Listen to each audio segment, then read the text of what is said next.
മുനമ്പം വഖഫ് ഭൂമി കേസിൽ തൽസ്ഥിതി തുടരാൻ സുപ്രീം കോടതി നിർദ്ദേശം. മുനമ്പം വഖഫ് ഭൂമി അല്ലെന്ന ഹൈക്കോടതി ഉത്തരവിനെതിരെ വഖഫ് സംരക്ഷണ വേദി നൽകിയ അപ്പീൽ പരിഗണിക്കുന്നത് സുപ്രീം കോടതി 3 ആഴ്ചത്തേക്ക് മാറ്റി. വിനിത വിജി ഉണ്ട് ഡൽഹിയിൽ നിന്ന് വിശദാംശങ്ങളുമായി. വിനിത, ഈ വഖഫ് ഭൂമി കേസിൽ ഒരു സ്റ്റാറ്റസ് കോ നിലനിർത്താനാണോ സുപ്രീം കോടതി നിർദ്ദേശിച്ചിരിക്കുന്നത്?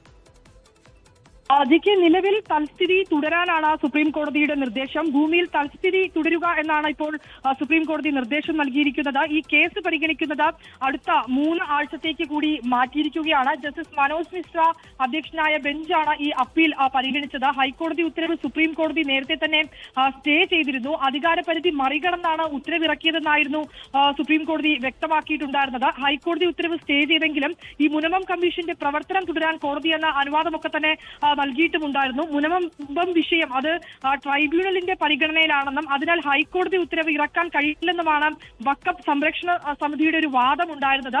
ഈ ഘട്ടത്തിലാണ് ഈ ഭൂമിയിൽ നിലവിൽ ആ തൽസ്ഥിതി തന്നെ തുടരാൻ സുപ്രീം കോടതി നിർദ്ദേശിച്ചിരിക്കുന്നത്. ഒപ്പം തന്നെ കേസ് പരിഗണിക്കുന്നത് 3 ആഴ്ചത്തേക്ക് മാറ്റുകയും ചെയ്തു. ശരി, വിനീത വിജി ആണ് വിവരങ്ങൾ നൽകിയത് ഡൽഹിയിൽ നിന്ന്. ലോകത്തെവിടെയായാലും ഏത് സമയത്തും 24 വാർത്തകളും ഓഗ്മെന്റഡ് റിയാലിറ്റി പാക്കേജുകളും എക്സ്പ്ലെയിനറുകളും വിശദമായി കാണാൻ ഞങ്ങളുടെ യൂട്യൂബ് ചാനൽ നിങ്ങൾക്ക് സബ്സ്ക്രൈബ് ചെയ്യാം.